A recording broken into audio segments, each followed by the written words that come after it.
the confidence I'm talking about is a sense of purposefulness throughout everyday life. I really think talent and gift is a thing. If someone is so confident in their direction, in their ability, they wouldn't stress. Am I really just doing this for happiness?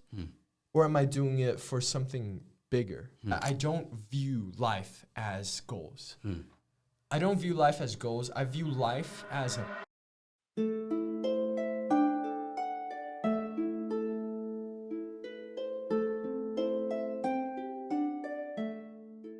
Hello, everyone. Welcome into the Map of Life. I am your host, Sakani Soriano Bilal. And since this is the first episode, I'm just going to give a little overview of what this podcast is. You know, I feel like there's a lot of podcasts online that give you actionable steps and like specifics from experts and stuff like that. But I feel like there's also a lot to be gained from, stories, experiences. And so I wanted to start a podcast that took these high-level people, but asked them about their journey and their specific experiences. My first podcast guest today is a future pro soccer player and much more. Could you give a little introduction to them? Channin, Zhao. It's Zhao, but it's fine. It's fine. Sorry, bro, no one can pronounce my last name correctly. Sorry about that, bro. And we call it footballer, bro. Football, okay. Nah, it's in the U.S., bro. Great start to the podcast. Hey, but I'm just super honored to be here, man. I'm really excited. I didn't know your last name was that long. So Yeah, it's hyphenated. It's super honored to be here, bro. Very excited. Of course. Well, let's just jump right into it. I think I'm going to have this question be something that I ask all my guests as the first question. But what would you say was the major turning point in your life, you know, where you went from either, you can interpret this actually how you will. What would you say is the most major turning point in your life? I would say the most major turning point is when I found God in my senior year of high school. Is before that, I guess turning point, I don't think it's just a one-timer thing. It has a lot of build up to it. It's true. So I think I've transitioned a lot in my high school, boarding school experience.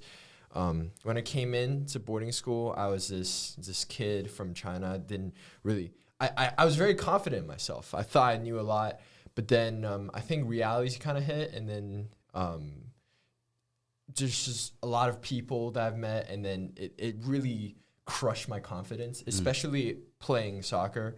I was very confident in my ability. I was making videos, and some even like teaching others how to play soccer and stuff. But then I came here, and then in my junior year, my coach cut me from the varsity team, which I played and even started games throughout my entire sophomore year. So that was a big hit. It really got me to question life and to rethink about life. I spent a lot of time with my friend Augie. He really inspired me a lot. Spent a lot of time, and I was just really shocked by his confidence and his wisdom. You know, because he told me he doesn't even really read books, which is surprising. You know, I thought wisdom is directly correlated with how many books you read. And he said, you know, the only book I've ever read is the Bible. And I was like, that's interesting. How are you able to gain? And I just asked him a lot of questions. And then he said his main source is through God. So it got me really curious. And throughout that time, I spent a lot of time just going to there was like a mini Christian event on Friday nights. We call it Breakaway back in high school. Just go every Friday. And then just really felt something, you know, felt something that's more to just life, because before I used to do things my way. I was very confident in if you work hard enough, some things are just going to work out. Yeah. But then it just didn't look that way. So again, I can go on forever with that story. But yeah, I think in senior year there was just like I got cut again, which is to further hard work. I got cut again, and I was even more depressed at that time. And then I think it was just one night through praying, God actually reached out to me. And then I started talking to God, and I just actually found God. And my life just did a complete 180, you know. And the rest of senior year, I knew what I was doing. I was making podcasts with confidence. I was doing everything with confidence. And I had a sense of purpose in life, you know. Yeah. A much more stronger sense of purpose and carries up till this point. Yeah. Would you say that the confident, like, do you think that people can have that confidence without God? And would you say that, you know, the confidence that you've gained from after finding God is still with you today? That's a good question. I think confidence without God, you can certainly find confidence. There's definitely, you know, atheists or that do have confidence, but I would really question what kind of confidence is that? Because in my mind, there's different types of confidence. There is the confidence where say like if you throw darts, right? You throw darts, you do it 10 million times. Yeah. 10 million is probably an exaggeration, but you do it so much that you just know you're gonna hit. Yeah. But then the confidence I'm talking about is a sense of purposefulness throughout everyday life. And it's not just in that one thing that you do, but in everything. Like that dart player could be really confident throwing darts, but would probably struggle when, say, like socializing. Not saying that there's a direct correlation or anything, but it's just it could happen like that. Or say he could struggle in confidence in like in playing video games. I don't know, just anything that's apart from the skill that he really hones on. He could struggle to find confidence. And obviously someone could argue that, oh, confidence is something that's translatable. You can translate to others. But I believe that self-driven confidence is limited, but that God-given confidence is unlimited. And stretches throughout all aspects of life, you'd say. Yeah. I mean, what specifically do you think that it has to do with you finding God that gives you that? Like, is it the fact that you feel necessarily that you're going to go to heaven because you follow him? Or is it the fact that maybe, like, what about being with God and believing in God do you think gives you that sort of everyday life confidence, as you say? That's actually a great question, because I don't think it's I think that God, like, I never thought about heaven, which is interesting, because a lot of people, what really brought them to God, which is when they're thinking about afterlife, you know, oh, believing in God can guarantee me to go to heaven. I never thought about it in that way. For me, I was at senior year. There was like 3 months I was very depressed. I didn't even want to live, you know, like and finding God just brought me back and showed me the beauty of life. And I never for once really thought deep about, oh, I'm going to heaven. Great. I don't need to go to hell. Because in my mind, there wasn't a heaven or hell concept. Right. I just wanted to find a way to live out life better, in a better way. And I think that's the essence of learning and doing anything, which is figuring out how to live a better life, right? Agreed. And finding God was able to help me develop in that manner. Right. Yeah, that's interesting. You mentioned that, you know, you were at kind of a dark point when you found God, and through talking to a lot of people, I've come to, like, most of the time in their story, when they find God, they're in a dark place. Do you think that is a necessity to maybe be in a low point in your life to be able to find God, and maybe specifically in the Jesus Christ and the Christian religion in that sense? You know, I don't think it's a necessity, but I think you can see why there's a correlation. Yeah, it's true. It's when people are at a low point, they begin to question their past ways, and then realize that they've been doing things wrong. Yeah. Because I believe God is true, and God is always, it's like, how do you say? It's like, well, for example, a child in a family, you know, a kid could be very rebellious and could be doing all these things. It's not until the day when they realize, and when the parents kick them out of house, or when the parents aren't there for them, they realize, oh shoot, I really need my parents. Yeah. And they have that sense of awareness, and I think that's sort of the same thing with a lot of people, and with me too, which is I've been doing things, and I realized something's missing. And a thing that I was telling a lot of my friends and people was that there was a void in my life, that I felt empty, that no matter what I did, I still felt empty. Like, in my so in my junior year summer, I went to a summer school. In that summer school, I was very confident and self-driven. You know, I was motivated. I know my soccer is my goal, so I played soccer every single day, and I was very confident socially. I knew a lot of people. A lot of my friends are also very confident, and talked to a lot of girls, and a lot of girls express interest too. And from my previous standpoint, I would view that as a very confident, successful way of living. Yeah. Right, you know, socially, I'm like top of the food chain. You could say if there is a food chain, and like mentally, physically, I'm all at a great place. But then, I think it was like the starting, almost like the last week of the summer school, I just suddenly felt very empty, which is crazy. You know, I have everything you can ask for. You know, I don't need to worry about food. I don't need to worry about anything. I can get anything that I want, literally. Yeah. But then I still felt empty. So that sense of void sort of carried on throughout, which was interesting. It's like, and I think that happens to Olympic champions. You know, they talk about like the post-Olympic depression, which it's is called when you gold medal syndrome. Gold medal syndrome, right? Yeah. They have everything they ever wanted, but then they realize, oh, that's it. Why do I still want? Why am I still not satisfied? Yeah. I've had everything that I wanted before that point. You know, before that point, I thought, you know, getting a lot of girls was a source of happiness. You know, getting a lot of followers on Instagram, socially doing well was good. That if I lived a pretty disciplined life, then I would be happy. But then I realized none of those things did bring me true happiness. That's deep. You know, so I had to really spend a lot of time questioning it, and God found me and changed my life. Yeah, I think. I feel like it comes back to wants too, and the fact that sometimes people don't really know what they want. Which brings me to a question that I've had with you for a while. First of all, like, because I know that you're really interested in football, soccer, football.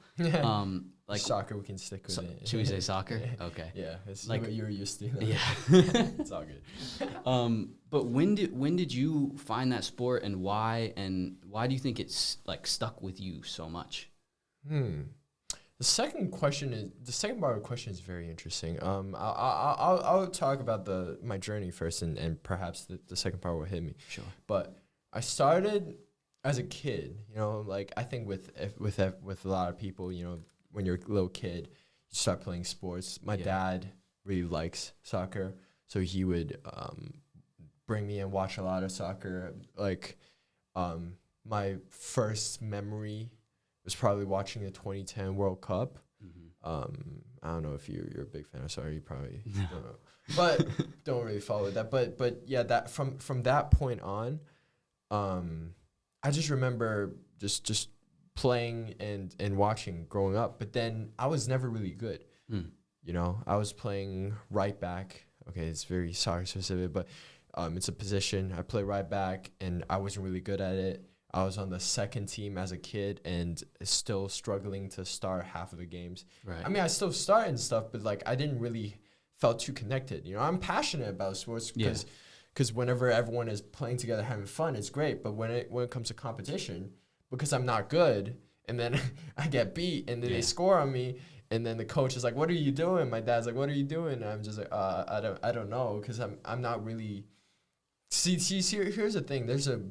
I really think talent and gift is a thing, because I see this other kid who probably spends the same level of, like, we probably spend the same amount of time playing. Right. And he's just so good with the ball. Yeah. It's ridiculous. So growing up, I just have that subconscious, oh, I'm not good enough. I'm not, you know, really meant for this. And you know, there are some people that's meant for this sport. Some people aren't.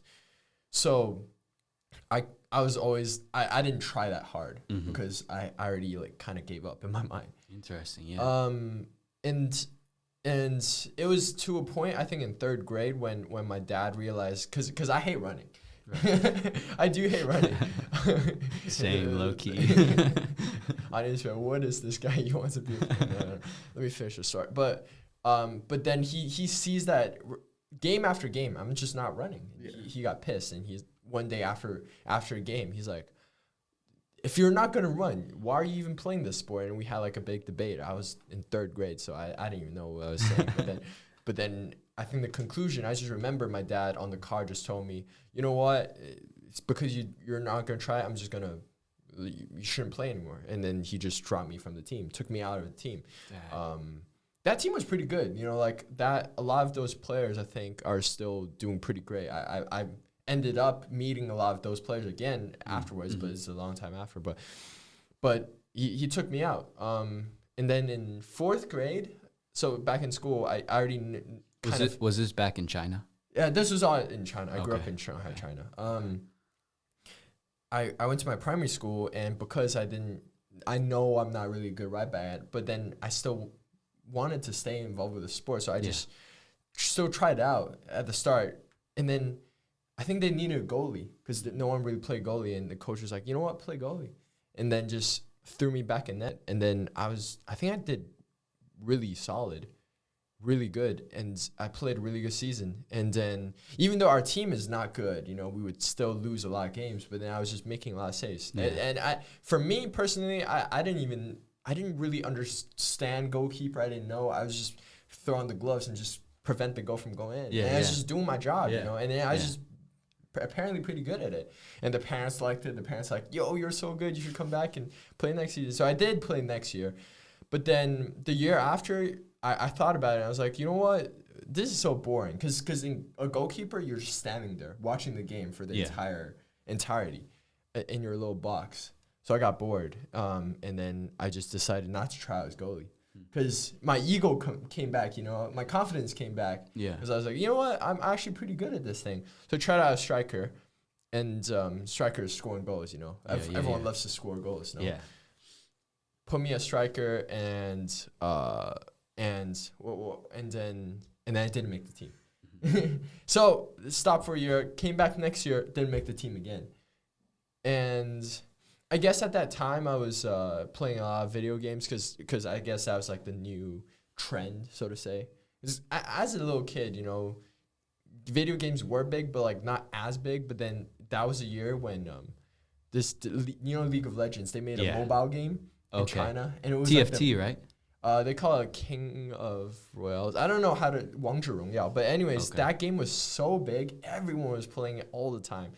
And you know, everyone was addicted to it, and me too, obviously, as a kid. You know, thinking back, it's because, you know, I just really didn't have anything else that drives me, motivates me. So video game became my primary obsession for like 2-3 years. So I quit soccer for like 2-3 years, and those 3 years I was just like, I don't know if you can call me a video game addict, but I just had a lot of like struggles with my parents. Because they wanted me to, you know, they obviously no parent wants their kids to be addicted. And growing up, my parents have always limited my screen time usage. So it was just a big struggle. You know, I would just try to find ways to play more, you know. Sneak it in at night. Sneak it in, figure out the password, and steal the iPad from their room and just to play at night. And there was even one time when they banned everything, I borrowed my friend's iPad back home. And so we could play at midnight at 4 a.m. Calls me, wakes up, and we play games. 4 a.m., bro. Dedication to the game, bro. Honestly. 4 a.m. for like I think that was like 7th grade or 8th grade. Kids, if you're listening, do not follow. This is horrible. That's slightly an impressive mindset, though, you know? Because that was the only way, you know, if you're so passionate about something and you have no other way to get it, you got to get up at 4 a.m. and just it's like all the drug addicts. Do anything. Do anything. And, you know, if you frame it another way, it can just be like a motivational story, you know? Hey. And then like motivational video. Become a professional video game player, guys. You could do it. If you want it bad enough, get up at 4 a.m. Don't let your parents stop you. Don't let your parents stop you. Ain't nobody can say no to you. So eventually got busted, and it was bad. But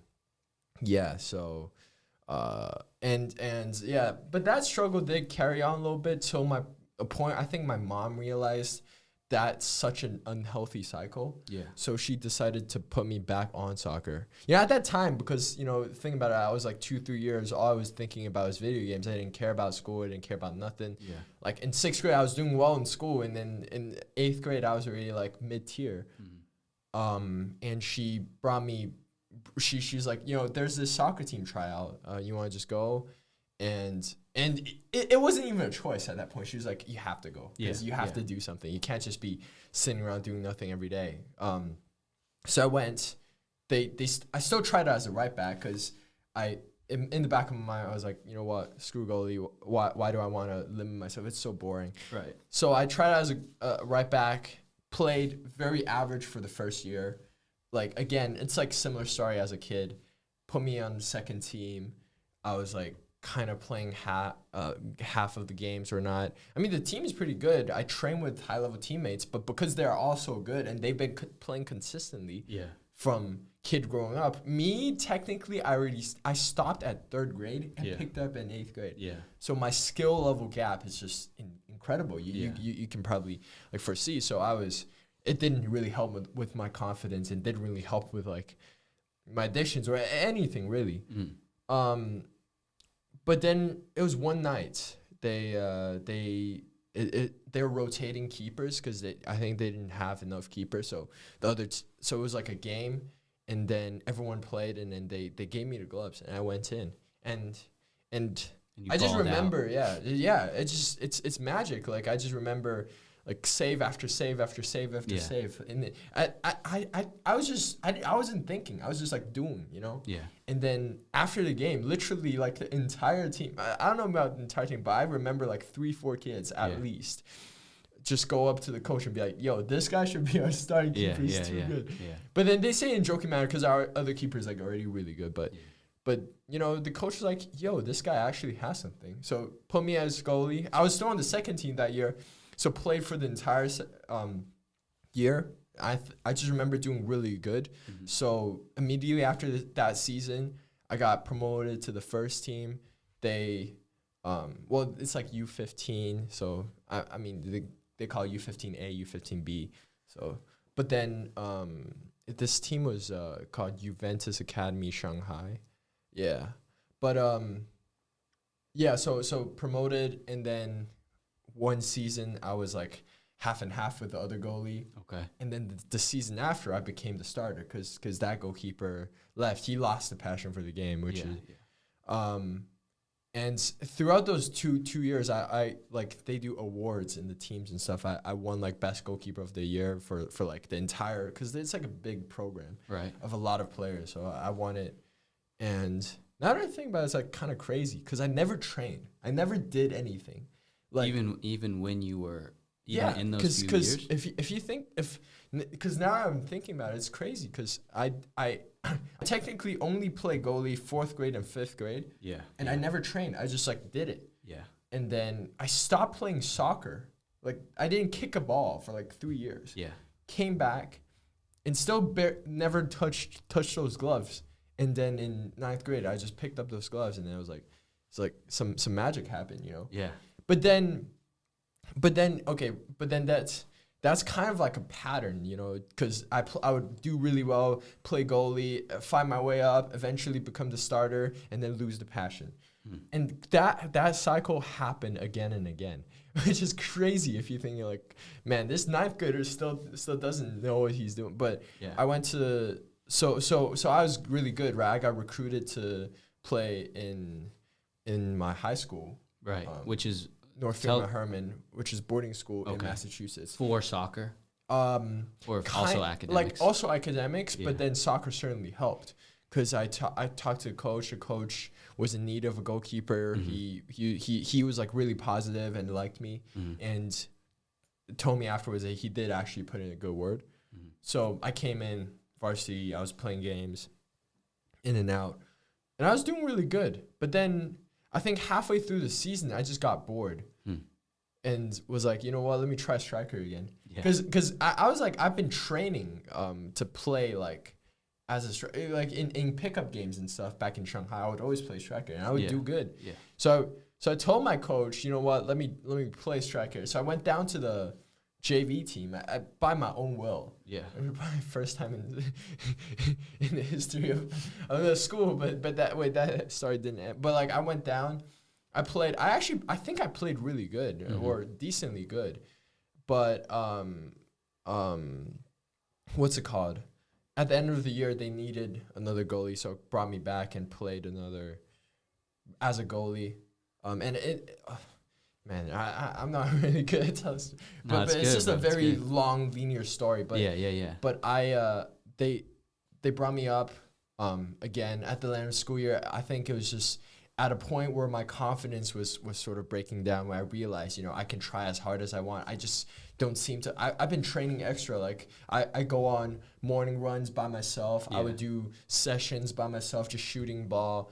A lot teammates do respect me for that, but then I'm just, it's just not it. Wouldn't translate. So I went back and played goalie, and then like the final game of the season, it went to penalty shootouts, and then I saved a penalty that won our team the game. Nice. Which is crazy, you know? Yeah. Considering, I didn't play for like another month or so, but then, so I was really confident after that point on. I was like, you know what? I'm sticking to this. Yeah. So I from that point on to that summer, I even found a really good coach in China. Okay. And was playing. But then I came back junior year of high school, and my coach cut me out of nowhere. Really? Yeah, out of nowhere. Because before that point, I was, sophomore year, I was playing every single practice. Because the other guy is always like half injured, half not. Okay. And those other two guys would always be injured. Like, see, the thing is, I've never really been seriously injured throughout my entire career. So whenever, I play whenever it's available. I play every single time, every single training. So I thought that consistency, and I play really well too. So I thought like that should at least take me to that next level. No? Yeah. Coach straight up that next year recruited another goalkeeper, a post-grad. So he automatically became the starter. And those other guys are like seniority reasons that they played ahead of me. So he's like, you know what? There will be two starters there, all seniors. You can't really do anything about it. You can make a choice. You can either sit on the bench and don't play a single game, or you can go down to play JV. Yeah.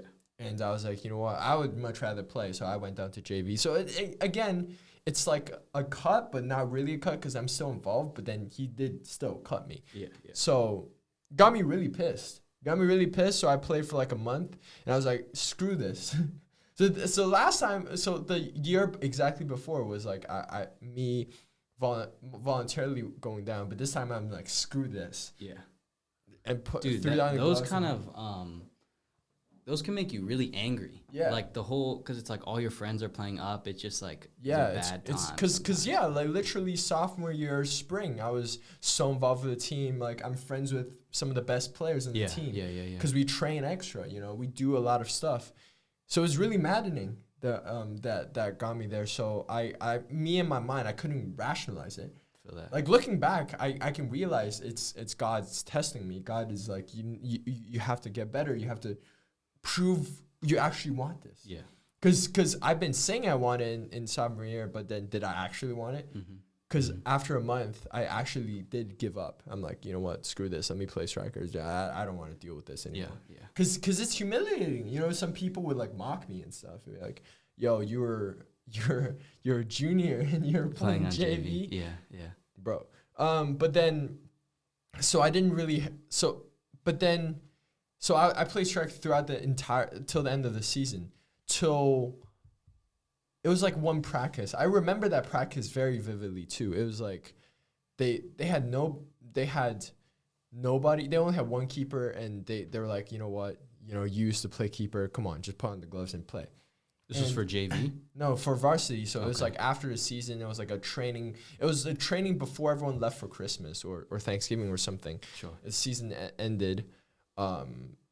Yeah, and that year our team did win the championship, and I was like with the team all along, and I was kind of seen as like an outsider, because think about it, like there is this one guy who doesn't play a single game he's not even on the roster, and he's just like traveling with the team, and because like we went to playoffs and I would travel with the team and be the ball boy and stuff, but but then I would, what's it called? That practice was so memorable because it was just because I didn't play goalie for the entire like another 2 months or so. Went back and played, and then actually had the game of my life. I made some stuff that saves that I didn't even know I could do. Yeah, yeah. Which is crazy. Like I didn't even train. I didn't do anything, and I just do it. So that made me question and think again. Perhaps this is my route. Goalie. Yeah. So carry on. There's like another like flip back and forth. Like it actually happened again for a third time, but that was like over the summer, and it's like a briefer period. Okay. Where you got moved? Wait, what? No, Like, what happened? but that was just like me, like towards the end of spring season. It's again like that. I'm not getting play time and getting annoyed again. Yeah. And then saying like, you know what, let me just play striker again. And then I did not really doing well, but you know, I read a book that at that time that was like, you know what, let me give this one last try. It was called Peak. It's about like the 10,000 hours theory. You know. Okay. You know Yeah. I know that one. Yeah. Yeah. So basically, it's just like if you train something for 10,000 hours. I was like, I've only done this for like 2,000 hours probably. If I train more as a striker, I probably would be good. Yeah. Which is if I'm looking back, I'm like, how dumb I was, you know. Yeah. And listeners listening to this guy's actually stupid, and me looking back, it is very stupid. But it's just because I was so stubborn in my own mind, of my own will can make things happen. Interesting. So you think that it can't? I truly don't think you can. It's Interesting. That's like the biggest conclusion that led me to God in senior year, which is like, and I think it's necessary to say all these stories because for me to be at my mental state, to be so confident in God and saying all these things and whenever I do something, it seems to just happen because I've been through this long journey of failing upon failing upon failing, that it became natural to me. That I'm used to failing, so I'm just like, oh, it is what it is. That so what's it called? So that was like the time when it was like over the summer. I had a call with my friend, and he just asked me like, why are you doing this? Because I told him my story, and he's like, why, what do you actually want? And that question Deep question, yeah. That it's such a simple question, but and then it doesn't get asked enough. Stung. Yeah, because all my time I was flipping between the two. I was just considering about enjoyment and happiness. But then I realized, am I really just doing this for happiness? Or am I doing it for something bigger? And I began to really question myself, like, because I thought of going pro at that time too. If I really want to go pro, why do I want to go pro? Is it just so I can prove to someone? Is it just so that I can be the most happy? And then I just don't. I realized it's not that. Those were not the answer. But then I couldn't find the answer. Right. So I was depressed for like 2-3 months, in my senior year. Like now everything sort of chronologically falls back into place. It comes back to like, which is exactly when you found God. Which is when I found God. Which is the point when and also in a sense purpose, which is deep because it's like those two things came at the same time. It did come at the same time because that year I still played goalie, but then I was still on JV. Okay. Well, and then I'm on the varsity roster, but then you would coach play would the just JV games. Put me in JV games because I think suddenly something clicked, like, oh, I need to, if there is a God, then I should prove to him that I actually care about this path. Because I thought back, like through that story, you can tell, like maybe I do have this thing called talent, which I didn't believe until that point. Yeah. Which I, like before, I never accepted the concept of talent because in my mind, everything is about hard work. Everything is about if you do stuff, it happens. Like I was a complete nurture guy. I think, genetics is just like height and all that, like physical construct. And physical construct is something that if you train enough that you can overcome. Like, because I think skill is something that's different than the physique wise, but it's not. Talent is real. Like talent, like art, we're looking out and you see that art. You know, I could train 10,000 hours and I don't think I can reconstruct a great art piece because it's just not meant for me. Interesting. Yeah. Right. Well, and I have a question. Sorry to interrupt you. Yeah, no, you're good. But I was wondering, do you think that talent, in a sense, comes from and is given to you before you are born or as you are born, or do you think that it is a reflection of, say, for example, your childhood, like certain things that you would do as a kid? Maybe, you know, you were really good at catching things or something like that. I don't know, like certain aspects of your childhood. Do you think that those directly influence your talent, or do you think that it's something that is predetermined? I think talent's something that's predetermined. Okay. Because when I look back to my story, I never had what do you call it? I like I repeated many times, I never trained goalie. I never did anything related, and I suck at catching. Yeah. You know, but I just seem to know how to mentally track the ball and just pull my body to the right place. Right. And just go out the right time and stay at the right time. And it's something like a lot of coaches say that it's like something that, you know, when you have teach. Yeah, you can't really teach that. And I didn't buy it. Right. As a, like, you know, until my senior year of high school. I never bought that point. I was like, really? If someone is open-minded enough, then they train hard enough, couldn't they just learn it? Yeah. And I realized that's not the case.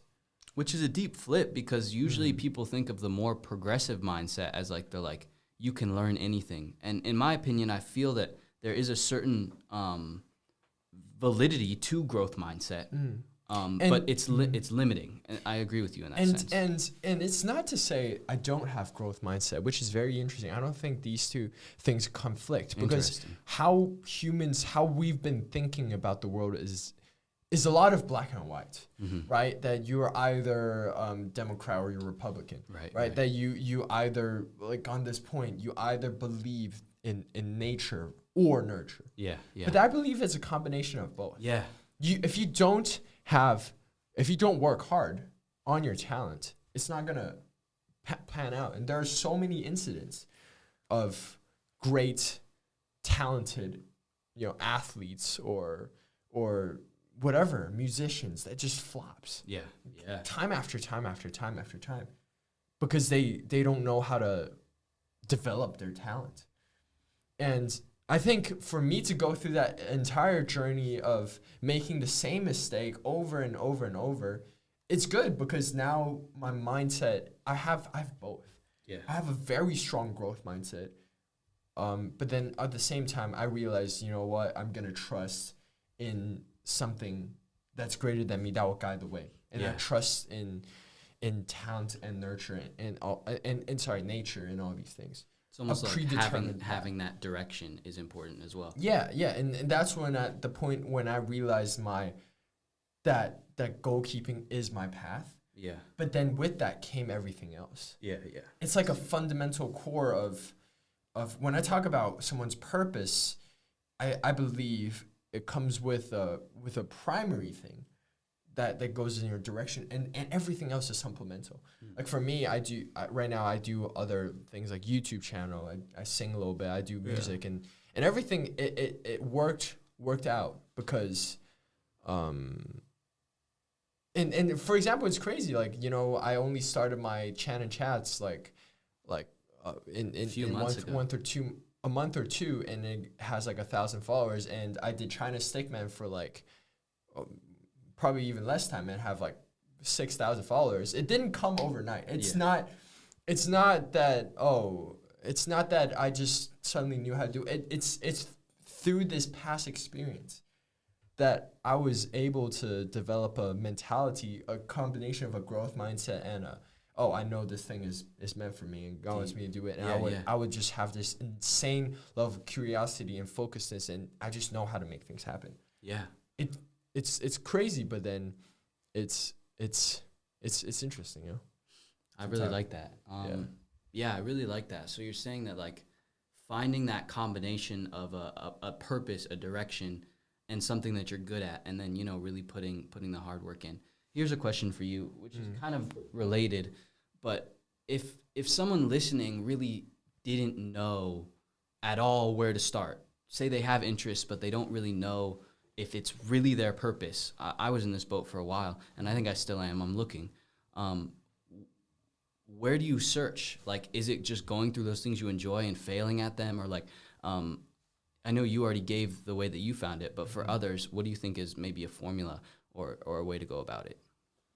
To find the level of the thing that they might be they're meant to do. Yeah, the thing that has a mix of talent and also something they enjoy doing to be in the right direction. I guess that's something that you just have to come with trying everything. Yeah. Because for me, I tried a lot of things that all didn't click until the point where I realized there is something that I'm always it's there. I know it.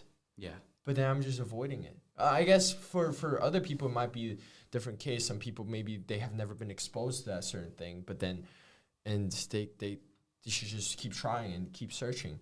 But oftentimes I think intuitively deep inside your mind. It's something that you've thought about doing, but then you still haven't put yourself to it for whatever reason. Maybe it is a sense of ego of, you know what, I want to make things happen in my way, how I plan it. And what that would do is that high level of ego really inhibits your learning and really inhibits you to go out and push for that thing, because you would think that's like for me that was the case because I didn't buy talent. I was like, I don't want to believe in talent. Yeah. Because if I believed in talent, then it means all my hard work kind of doesn't mean anything because because God already implanted it in me, which is scary. But then it's the point when you accept it. Yeah. When you accept that, oh, God actually has a path, and God and just trust in God's path. Mm-hmm. Suddenly everything becomes amazing. That God actually blessed you with a gift. Yeah. And you can pursue your gift and do great things. And not just that, you can use that as a platform to, in my opinion, to do something even greater, which, some people talk about glorifying God and for me, what does that mean is that you can actually make an impact on humanity, right? That if I actually pursue down this path and keep doing what I'm doing, I firmly believe that I can impact humanity in a positive way, that I can use that as a platform, but to build my YouTube channel so that my words and my story could perhaps inspire millions of people's of kids worldwide, and they can pursue their purpose and their path. Yeah. See, here's the thing: purpose is not passion. Purpose is passion plus talent. Yeah, and that talent is something that you have to find and acknowledge. And passion can be a guiding source, but passion can lead you to a lot of distractions. A lot of things, it's true. And but the good thing is passion just kind of limits it down. So to a few what to things. Look for. So like, okay, at least the things I'm searching for is in this realm. Yeah, yeah. Like if you like, for me, I knew that I'm passionate in sports, I'm passionate in activity, and I kind of came down to a conclusion, which is soccer. But then even in that, I still, you would find something that you're maybe it comes to a point where something that you're more passionate at versus something that you're more talented at. Yeah. But you have to go with the talent one. Sorry, let me just write this down. Yeah. No, I think that's super deep. Mm-hmm. Yeah. Here's a question for you that's a little bit moving back. But you talk a lot about failure. And to me specifically, you've talked a lot about debating with your dad.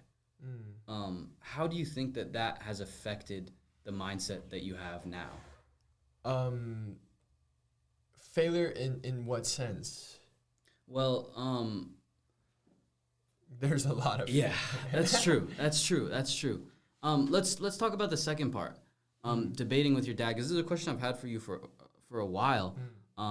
Because I find that me as well, I've debated with my dad a lot.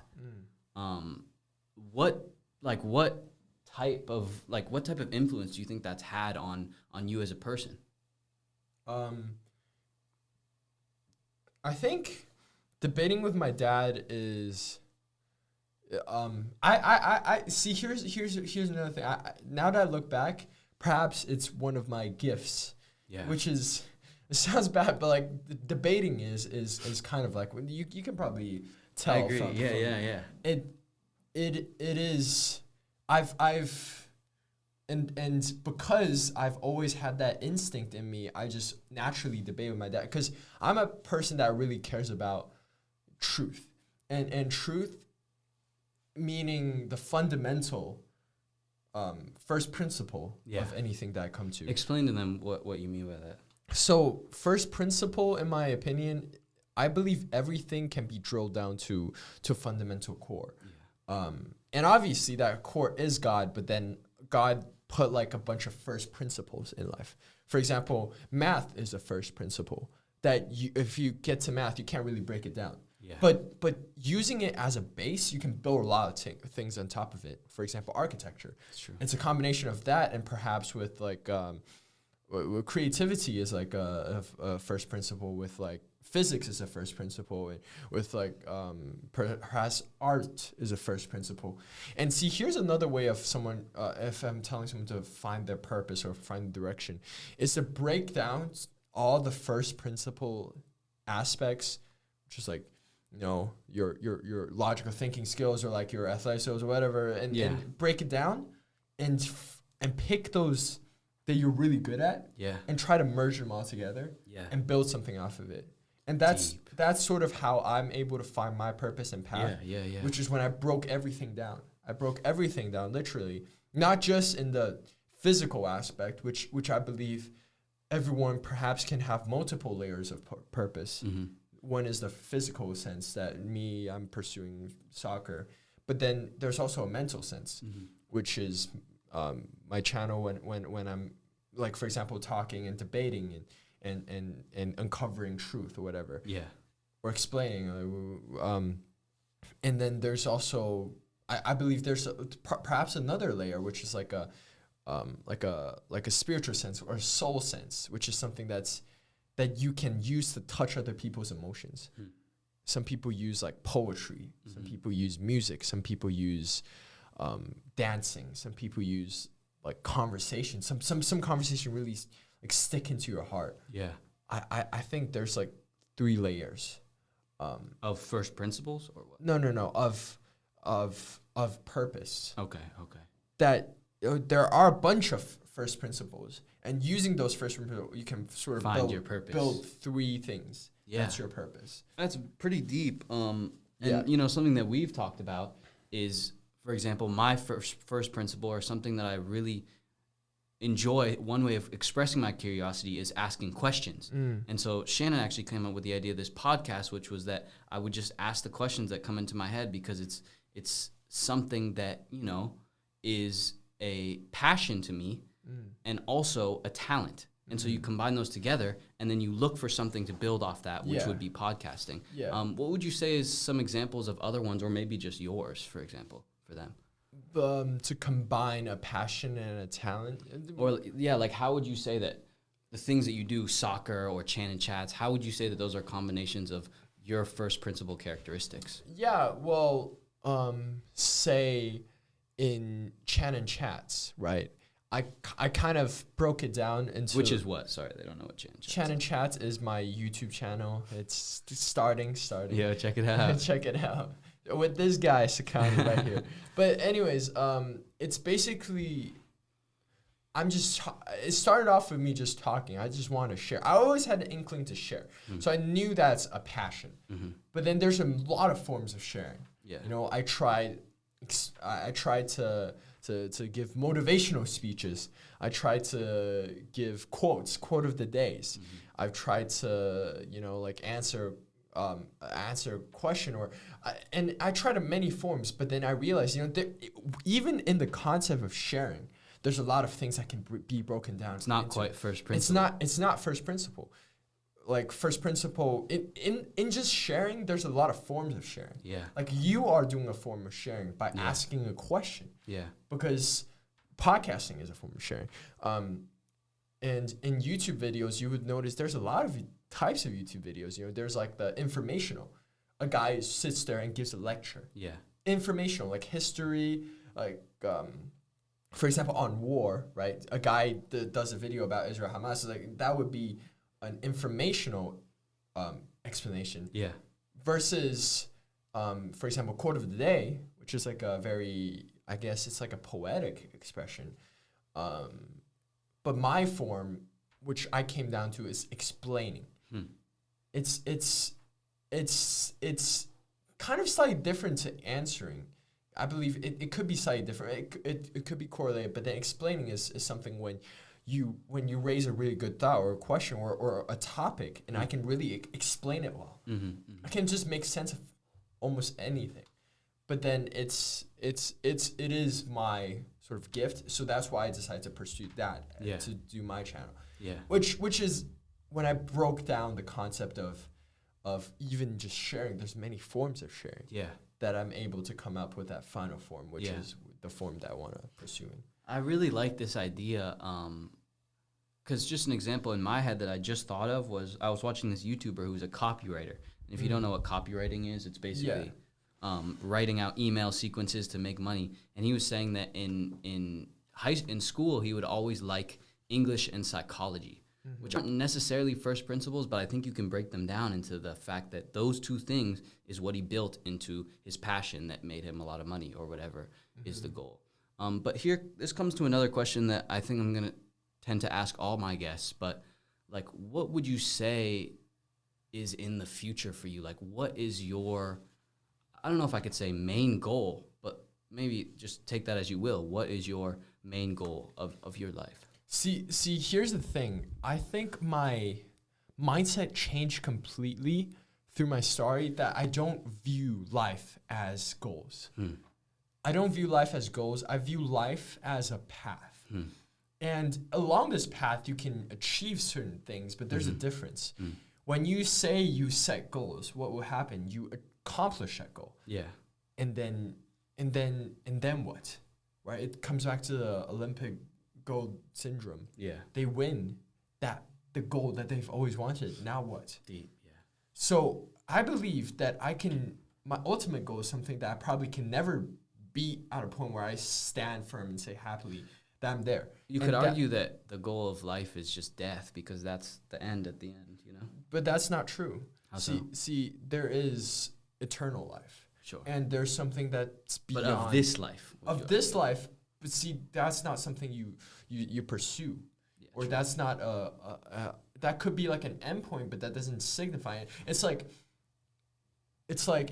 just the time that you're given to do that direction, that path you pursue. It's like a race, you're just, or a marathon, and then they just put a set point at a certain point and be like, okay, you're done. But then you're never done. Coming back to that goal now, what I'm trying to explain is I fundamentally believe that you have a purpose to strive towards. Okay. And I don't think I can ever be at a point where I'll be satisfied. And if I'm at that point, that would be bad, because that means that, I have nothing to strive for in this life. Yeah. But I believe that thing for me is to inspire others to find their purpose. To inspire others to maximize their purpose and to live out a full life. That's my purpose written out, and that is my why. And the good thing about having a why, not a what, is a why is sustainable for the long term. Forever. Yeah. And a what is something that will stop. Yeah. Right? And so with my why comes a lot of things, right? I want to, it's not like for me, I view it not as I want to. It's more like I will. I will be a great soccer player. I will make my channel, Channin Chats. I will keep inspiring people through that way. I'll build a school. Yeah. So that in my school, students can really get that freedom to pursue and but first discover. Yeah. Discover themselves, discover who they are, discover their purposes. Which is the most important. Which is the most important thing, because schools nowadays, they don't really do that. Schools nowadays, they put you in a system and they expect you to figure it out when you don't even have time to think. Yeah. They push, like, everything is all about the next thing coming up. You sophomore year of high school is about junior year and about SAT and about this, and when you get into college, it's about next things, about internships. And no one ever stopped to think and question, what path should I even pursue? And then at one point, they're just like, what do you want your major to be? Out of nowhere, and you never even thought about it, and then you're panicking. Yeah. A lot of people stress in senior year and junior year because they don't know. Like, if someone is so confident in their direction, in their ability, they wouldn't stress. Because, in my opinion, there's a word, equifinality. Mm-hmm. There's many ways that can reach the same final common goal, right? There's when you realize that you have a path, you have a purpose, whatever path you take, as long as you know you're walking in the right direction, it's good, right? If you don't get into your dream school, it's not a problem, because you have a direction that you're striving towards. If you don't get that job opportunity, there's millions of, maybe not millions, but like a lot of other alternative opportunities that can give you the same experience or that can still lead you to the right direction. Yeah, it's powerful, right? And that mentality shift just it will eliminate anxiety and fear. Because you're not stressed anymore, because and before all that is, you have to accept God. And you know that God is in charge and God is overtaking and God has a path. Yeah. So when you know that your future is set, you don't stress. It's like senior spring. I don't know if you remember like senior spring for you, but for me it was an experience of, I know my college is set. I know my path is set. When you have your future, when you know your future is set, which is, I think what Christianity is sort of about is that you are already saved by Jesus Christ. So you don't like, because you're saved, you're like, oh wow, what now? And that is a very striking moment.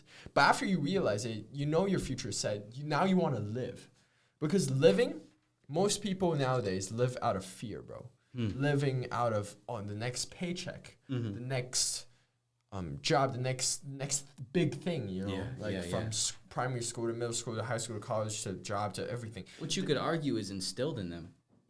Yeah, which is instilled through the system. Yeah, that's why I think the system is messed up. Yeah. But then when you change another perspective, when you know that everything's gonna work out and it's gonna be all right, from that point on, you would pursue your path fearlessly, and then you would do the things out of joy, not out of fear. Yeah. And when you're doing things out of joy, that's when magic happens. Yeah. That's when these beautiful artworks can be created. That's when you see these athletes do magical things on the field, because they are just present, right? Because fear takes you away from the present. Yeah. And anxiety takes you away from present. Yeah. And when you are worried about future, there's also the layer of regret. Yeah. When you're thinking about the past, what if I, but then you take all those things out, you are living in the moment, you're present, you want to live. And Buddhism takes a different approach, but is also getting to the same direction, which is like ridding everything else so you can be present. And it talks about getting rid of desire. But then for me, Buddhism never quite worked, because I don't think, because when you can't eliminate all desires. That's just like, if it's human nature. It's human nature to have desires. For example, you say you have a desire to eat. No, rid that desire. Sit here and you're gonna die in 7 days. Yeah, like that. I think that's fundamentally flawed, because and some could argue, oh, it's a necessity, but then it comes to a point, okay, what is a necessity, what is not, and it's a very, I don't think it's a healthy system because it doesn't really teach joy, and I think joy is the most important thing because once you are present, you joy and purpose, both things, purpose and joy, you know why you live for, you know how to live, and the what's just comes with it, That was really deep. Hope everyone caught up with it. Yeah, that was tough. Interesting. Yeah, man. I mean, it's again like me at this certain point when I'm able to just sort of like pull things like kind of out of nowhere. It's not just me because I believe God is speaking through me. Yeah. But two, it's through the constant, like the layer of experience because I never really succeeded until this year, which is crazy. Like all throughout my soccer career, I've been failing time after time after time. Yeah. I never succeeded. I've always failed. Yeah. Even till last year, I was still failing. I didn't get any good college offers. So I chose here to pursue my academically and so I can do things outside of school. But that level of the amount of failure led me to God, but also right now me accepting that failure is part of the journey. I'm not afraid of failure no more. Yeah. And a lot of people are still living in the fear of failure. Yeah. Even when they don't notice it, like perfectionism is a big source of fear of failure. Yeah. Or a lot of people don't do what they want to do because they're still inherently subconsciously fearing of failure, and they don't even realize that's happening in their subconscious mind. Give them an example. Coming back to your example, when we're trying to talk about what happens when one does find a purpose and a passion, like one could find that and still not do it. And no offense to you, but like if I were to use yourself as an example, like of course. For example, you like for example, we had that discussion of like pathway or whatever 2 Fridays ago. Yeah. Right. It's been a long time. Yeah, it's true. And you kind of knew that perhaps this is the way, but somehow I talked to you, still keep like finding other alternative ways. Like for example, you said you want to start this YouTube channel about fitness, and then you were like doing other things over the summer. Yeah. From my standpoint, when I look at it, I just think something subconsciously is stopping you, and perhaps it is what I was saying, that there's that level of maybe that fear of what if it doesn't work out. I don't know. I might be wrong. Yeah, because this is something so inherent to me that like if I fail, I could agree with that. And there could be many other examples that I think it's just up for the listeners to interpret for themselves. It's true. If they actually, like if you already know what you want to do and you're not doing it, obviously something is stopping you. And from my understanding, I think the thing that stops you is fear. Because what is the definition of fear? It is the emotion that prevents you from doing something. Yeah. Right? That's fear by itself. So you are afraid. But then what are you truly afraid of? When I think about it, is that fear of failure.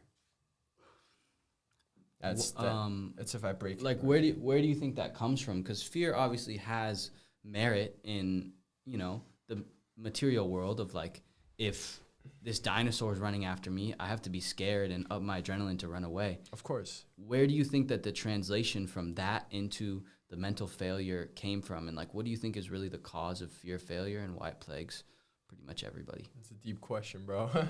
Fear of failure comes, I guess everyone inherently has a certain level of fear of failure. And I think fear is is perhaps good, but when you look at the modern age, what is truly threatening? Yeah, not Nothing. much. Not like nothing. Like what I would say, nothing compared to what we had thousands of years ago when a dinosaur is running at you. Okay, maybe not a dinosaur, but like a lion's running at you. Yeah. Nowadays, the things that trigger a fight or flight are very like small things. That's why you see people so triggered nowadays. Yeah. Which I think is because people are so used to fight or flight. Because our biological brain is still accustomed to like thousands of years ago, like the caveman mindset, that we feel like we still need to find a source of something that triggers us. Yeah. Because fear inherently does give us motivation. So we argue and get adrenaline over very small things. Like It's true. you see people debating about like gender, debating about like a lot of LGBTQ debate nowadays. A lot of And getting very heated. and very heated. It's if you look at it from a grand scheme of things, it's so small. But then. And the thing is, sometimes it doesn't even really matter. Like people try to convince others to have their opinion, but it's like, of course, there are sometimes legislations and stuff that stop people. But then a lot of times it's just that people are angry that other people don't accept their view. When at the end of the day, if you just let go of it completely, you could live your life however you wish to, and there wouldn't have to be so much anguish. Yeah, very true, bro. And coming back to the point of fear of failure, fear of failure is something that is inherent. All we have to do is to realize that it's happening and acknowledge that it is happening and slowly move away from it. Yeah. Because it's with everything. It's not you turn the light switch off. And it's probably not a good idea when you don't fear anything in this life. You know, you just drive recklessly and live recklessly. You'll die by tomorrow if you don't have any level of fear inside of you. But then it is to recognize it and slowly move away from it to the point where you feel it's the most natural to be. And it's almost like an adaptation to the world that we're in now. Yeah, and it takes a high level of self-awareness of your own emotions. Yeah. Which comes with a lot of reflection and all that. Yeah. It's true. Well, we just got flashed 5 minutes. So maybe let's just end it off on final questions. Final question, sure. What you got? What would you say is your map to life, in a sense? If you had to distill it down into a couple of steps or just a quick snippet, what would you give people as your map to life? That's a great question. And I love it. Map to life. First of all, we got to define what life is. Yes. Life, in my opinion, is to live out. Live. To live means to live in the present, to fully be out. And first things first, like I talked about at the start, is is believing God. I believe God is fundamental because God, that just gives you a firm foundation to build everything on top of it. Do you think that is Christianity specifically, or? I think everyone can come to the way themselves because I believe all these religions are just pathways to God, and I believe that God is fundamentally true. And obviously, I think Christianity is the truth, but I'm not. I can spend another discussion about that. Yeah. But I believe everyone needs God first to be the firm foundation, so they can no longer live in fear, but to live freely and live joyously. Yeah. Second thing that's important is to find their purpose in life. Yeah. Right. The why, the direction, the fundamental path. The combination of passion and talent. The combination of passion and talent to find their purpose in life. Yeah. And third is just like we talked about at the end, fear. You know, just recognizing, having a level of self-understanding first of all, but then to slowly remove that fear, that emotion, that whatever it is that's stopping you to pursue your purpose. Yeah. So it comes down to like a why, how, what. It's as simply as that. Deep, right? yeah. You finding your why, and then you finding a way to pursue it, and what comes along, and whatever obstacles come in your way, you just Deal with them. Yeah. Hell yeah. Any other questions, or that's the last one? That's the last one. I think we're gonna leave it at that. All right, I appreciate you, man. That was Of course, brother. Yeah, thank you so much. Fire episode, bro. It's great to just let it all out, and it's interesting because sometimes I tend to forget about my own story and how I'm able to come to where I'm at. And I think it's rare that people really get to tell it. You know, a lot of celebrities get asked, of course, but I think that everybody has a story that they need to tell. And when you say it out loud, it's very powerful. It is very powerful. Very and powerful. It takes a level of vulnerability. And I think I felt like I shared a lot. Perhaps I'm still hiding a few things. I don't know. Perhaps subconsciously. But when you hear my story, it's not like the story you would expect, like a very bright pathway of success. It's more of like the complete opposite. I failed this time, I failed that time, and that's how I'm out here. Which I believe that's the true essence of life. Is, and I agree. It's a path. You're climbing a staircase and you trip. There has to be falls. Yeah. And I think that the more we do this podcast, the more the listeners will see that, you know, the people that you look up to, their paths to greatness were maybe not as gold bricked as you thought. Yeah. Yeah. Except for Lionel Messi. No, I'm joking. I'm joking. Yeah. Even the GOAT has so much trouble growing up with his height issue and with a lot of other issues. It's like everyone faces their big challenge, and I think your first question is great because everyone would have a turning point. That's why this is so exciting too, because hopefully I get to the level where I can interview those type of people for others to really see behind the curtain of the fact that these people faced maybe even more trouble than you care to think. And I just want to say that you're doing a great job with this, man. You're able to, that you were able to guide and make all this story happen. It didn't just come out of nowhere, and you really like kind of push and really dig down to the core and fundamentals of a lot of things. And I think it's great that you are doing what you're doing, bro. I really appreciate you. Thank you, bro. Yeah. Shout out First Principles. Shout out First Principles, indeed. All right. Thank you guys for listening. If you made it this far, this is the first episode of The Map of Life. See you in the next one.